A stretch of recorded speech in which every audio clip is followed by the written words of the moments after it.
ಆತ್ಮೀಯರೇ, ನಾನು ದೊಡ್ಡ ಬಸಪ್ಪ ಬಿ. ಎಲ್ಲರಿಗೂ ನನ್ನ ಯೂಟ್ಯೂಬ್ ಚಾನೆಲ್ಗೆ ಸ್ವಾಗತ. ಇಂದು ಬೆಳಕಿನ ವಕ್ರೀಭವನದ ಮೇಲೆ ಒಂದು ಪ್ರಯೋಗವನ್ನು ಮಾಡೋಣ.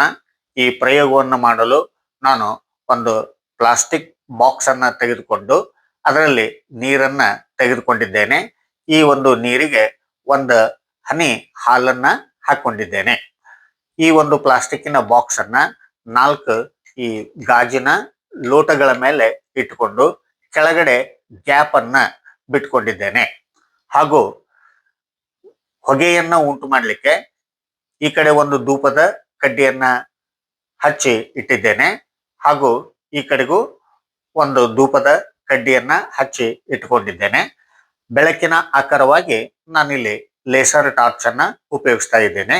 ಈಗ ನಾನು ಎಲ್ಲ ಲೈಟ್ಗಳನ್ನ ಬಂದ್ ಮಾಡಿ ಈ ವಕ್ರೀಭವನವನ್ನ ನಾನು ತೋರಿಸ್ತೇನೆ. ನೋಡಿ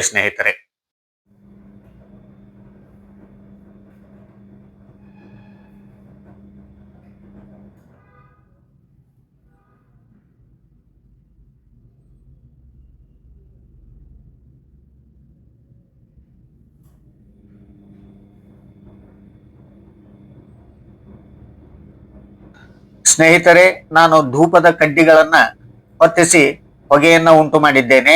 ಹೊಗೆಯು ಕಲೀಲವಾದ್ದರಿಂದ ಅದರಲ್ಲಿ ಬೆಳಕಿನ ಪಥವು ಸ್ಪಷ್ಟವಾಗಿ ಗೋಚರಿಸುತ್ತದೆ. ತಾವು ನೋಡುತ್ತಿರುವಂತೆ ಲೇಸರ್ ಟಾರ್ಚ್ನಿಂದ ಹೊರಟಂತಹ ಬೆಳಕಿನ ಕಿರಣ ಗಾಳಿಯಲ್ಲಿ ಹಾಯ್ದು ನೀರಿನ ಮೇಲೆ ಪತನ ಹೊಂದಿ ನೀರಿನಲ್ಲಿ ವಕ್ರೀಭವನ ಹೊಂದಿ ಚಲಿಸುತ್ತಿದೆ. ಹಾಗೂ ನೀರಿನಿಂದ ಹೊರಗೆ ಬರುವಾಗ ಅಲ್ಲೂ ವಕ್ರೀಭವನ ಹೊಂದಿ ನಿರ್ಗಮಿಸುತ್ತಿರುವುದನ್ನ ತಾವು ಚಿತ್ರದಲ್ಲಿ ಕಾಣುತ್ತಿರುವಿರಿ. ಇದನ್ನೇ ನಾನು ಒಂದು ಹಾಳೆಯಲ್ಲಿ ಚಿತ್ರವನ್ನು ತೆಗೆದು ಮತ್ತಷ್ಟು ಸ್ಪಷ್ಟಪಡಿಸಲು ಪ್ರಯತ್ನಿಸುತ್ತೇನೆ. ನೋಡಿ ಸ್ನೇಹಿತರೆ,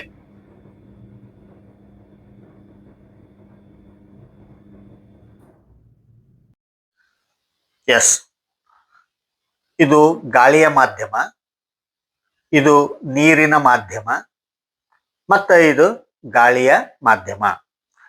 ಲೇಸರ್ ಟಾರ್ಚ್ನಿಂದ ಹೊರಟಂತಹ ಬೆಳಕಿನ ಕಿರಣವು ಗಾಳಿಯಲ್ಲಿ ಚಲಿಸಿ ನೀರಿನ ಮೇಲ್ಮೈ ಮೇಲೆ ಈ ಬಿಂದುವಿನಲ್ಲಿ ಪತನ ಹೊಂದಿದೆ. ಈ ಪತನ ಬಿಂದುವಿನಿಂದ ಈ ಮೇಲ್ಮೈಗೆ ಒಂದು ಕಾಲ್ಪನಿಕ ಲಂಬವನ್ನ ಎಳೆಯಲಾಗಿದೆ. ಲೇಸರ್ ಟಾರ್ಚ್ನಿಂದ ಹೊರಟಂತಹ ಬೆಳಕಿನ ಕಿರಣವು ಈ ಒಂದು ನೇರದಲ್ಲಿ ಚಲಿಸಿ ಈ ನೇರದಲ್ಲಿ ಅದು ಬಾಗಿದೆ.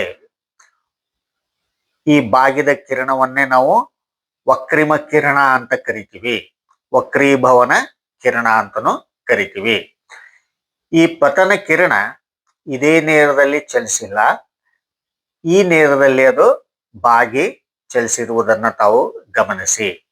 ಮತ್ತೆ ನೀರಿನಿಂದ ಗಾಳಿಗೆ ಹಾಯುವಾಗ ಈ ವಕ್ರಿಮ ಕಿರಣ ಈ ಬಿಂದುವಿನಲ್ಲಿ ಸ್ಪರ್ಶ ಮಾಡ್ಯಾದ.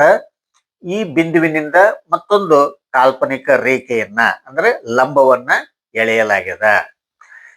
ಈ ವಕ್ರಿಮ ಕಿರಣ ಇದ ನೇರದಲ್ಲಿ ಚಲಿಸಿಲ್ಲ, ಅದು ಮತ್ತೆ ಬಾಗಿ ಈ ನೇರದಲ್ಲಿ ಚಲಿಸಿದೆ. ಗಾಳಿ ಇದು ವಿರಳ ಮಾಧ್ಯಮ, ನೀರು ಸಾಂದ್ರ ಮಾಧ್ಯಮ. ಸೊ ವಿರಳ ಮಾಧ್ಯಮದಿಂದ ಸಾಂದ್ರ ಮಾಧ್ಯಮದ ಕಡೆಗೆ ಬೆಳಕು ಚಲಿಸುವಾಗ ಅದು ಲಂಬದ ಕಡೆಗೆ ಬಾಗುತ್ತದೆ. ನೋಡಿ ಸ್ನೇಹಿತರೆ, ಈ ನೇರದಲ್ಲಿನೇ ಚಲಿಸಬೇಕಾಗಿತ್ತು, ಬಟ್ ಈ ಕಡೆಗೆ ಅದು ಬಾಗಿದೆ, ಅಂದ್ರೆ ಲಂಬದ ಕಡೆಗೆ ಬಾಗಿದೆ. ಸಾಂದ್ರ ಮಾಧ್ಯಮದಿಂದ ವಿರಳ ಮಾಧ್ಯಮದ ಕಡೆಗೆ ಬೆಳಕಿನ ಕಿರಣ ಚಲಿಸಿದಾಗ ಅದು ಲಂಬದಿಂದ ದೂರಕ್ಕೆ ಬಾಗುತ್ತದೆ. ಈ ನೇರದಲ್ಲಿ ಬರಬೇಕಾಗಿತ್ತು, ಈ ನೇರದಲ್ಲಿ ಬಂದದ, ಲಂಬದಿಂದ ದೂರಕ್ಕೆ ಬಾಗಿದೆ. ಓಕೆ, ಎಸ್, ವಕ್ರೀಭವನದಲ್ಲಿ 2 ನಿಯಮಗಳು ಬರ್ತಾವ. ಒಂದನೇ ನಿಯಮ ಪತನ ಕಿರಣ, ವಕ್ರಿಮ ಕಿರಣ ಮತ್ತು ಪತನ ಬಿಂದುವಿನಿಂದ 2 ಮಾಧ್ಯಮಗಳನ್ನ ಬೇರ್ಪಡಿಸುವ ಮೇಲ್ಮೈ ಮೇಲೆ ಎಳೆದ ಲಂಬ, ಇವು 3 ಒಂದೇ ಸಮತಲದಲ್ಲಿ ಇರುತ್ತವೆ. ಇನ್ನು ಎರಡನೇ ನಿಯಮ ಪತನ ಕೋನದ ಸೈನ್ ಮತ್ತು ವಕ್ರಿಮ ಕೋನದ ಸೈನ್, ಇವುಗಳ ನಿಷ್ಪತ್ತಿ ಸ್ಥಿರವಾಗಿ ಇರುತ್ತದೆ. ಇಲ್ಲಿ ಸೈನ್ ಎಂಬ ಶಬ್ದವನ್ನ ಬಳಸಲಾಗಿದೆ.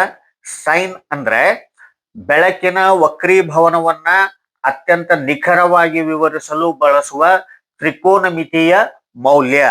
ಇಲ್ಲಿ ಈ ಪತನ ಕೋನ ವಕ್ರಿಮ ಕೋನಗಳ ಮೌಲ್ಯವನ್ನ ಅಳೆಯುವುದಕ್ಕಿಂತ ಬೆಳಕಿನ ವೇಗವನ್ನ, ಬೇರೆ ಬೇರೆ ಮಾಧ್ಯಮಗಳಲ್ಲಿ ಬೆಳಕಿನ ವೇಗವನ್ನ ಅಳೆಯಲಾಗ್ತೈತೆ. ಆ ಒಂದು ಮೌಲ್ಯವನ್ನ ಅಳಿಲಿಕ್ಕೆ ವಕ್ರೀಭವನ ಸೂಚ್ಯಂಕವನ್ನ ಉಪಯೋಗಿಸಲಾಗ್ತೈತೆ. ಅಂದ್ರೆ ಕೋನಗಳ ಮೌಲ್ಯಕ್ಕಿಂತ ಈ ಸೈನ್ಗಳ ಮೌಲ್ಯ ಹೆಚ್ಚು ಸ್ಥಿರವಾಗಿರುವುದರಿಂದ ಭೌತಶಾಸ್ತ್ರಜ್ಞರು ಇದನ್ನ ಬಳಸ್ತಾರ. ಈ ಮೌಲ್ಯವನ್ನ ವಕ್ರೀಭವನ ಸೂಚ್ಯಂಕ ಅಂತನೂ ಕರಿತೀವಿ. ವಕ್ರೀಭವನ ಸೂಚ್ಯಂಕ ಅಂತಂದ್ರೆ ನಿರ್ವಾತದಲ್ಲಿ ಬೆಳಕಿನ ವೇಗಕ್ಕೂ ಮತ್ತು ಒಂದು ನಿರ್ದಿಷ್ಟ ಮಾಧ್ಯಮದಲ್ಲಿ, ಅಂದ್ರೆ ಅದು ಗಾಳಿ ಇರ್ಬೋದು, ನೀರಿರ್ಬೋದು, ಗಾಜು ಇರ್ಬೋದು, ಈ ರೀತಿ ಅಂದ್ರೆ ನಿರ್ವಾತದಲ್ಲಿ ಬೆಳಕಿನ ವೇಗಕ್ಕೂ ಒಂದು ನಿರ್ದಿಷ್ಟ ಮಾಧ್ಯಮದಲ್ಲಿ ಬೆಳಕಿನ ವೇಗಕ್ಕೂ ಇರುವ ಅನುಪಾತದ ಮೌಲ್ಯವನ್ನ ನಾವು ವಕ್ರೀಭವನ ಸೂಚ್ಯಂಕ ಅಂತ ಕರಿತೀವಿ. ಕೆಲವು ವಸ್ತುಗಳ ವಕ್ರೀಭವನ ಸೂಚ್ಯಂಕ ನೋಡಿದ್ರೆ ಗಾಳಿಯ ವಕ್ರೀಭವನ ಸೂಚ್ಯಂಕ 1.0003 ಅದ. ಇದು ನಿರ್ವಾತಕ್ಕ ಬಹಳಷ್ಟು ಸಮೀಪದಲ್ಲದ.